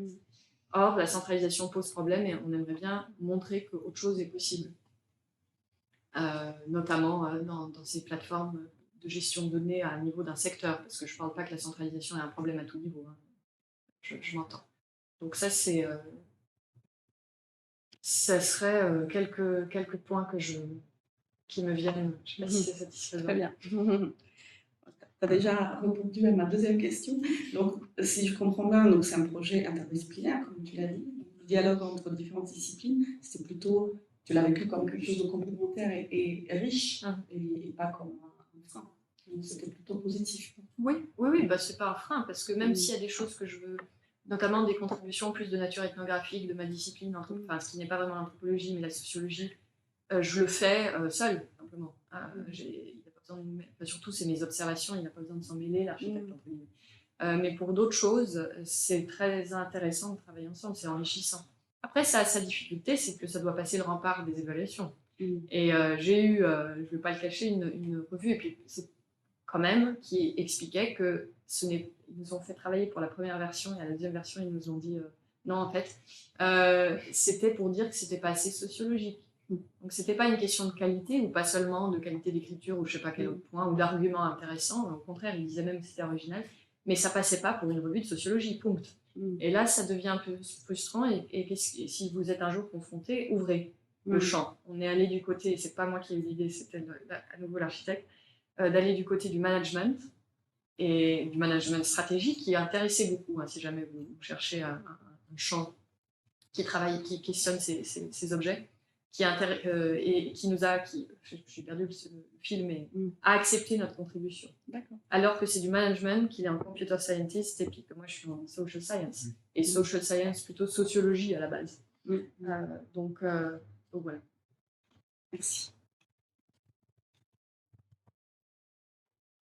Il y a d'autres questions. On est bon. Je pense que ça a l'air d'être OK. Bah, on peut encore t'applaudir, Léa, franchement.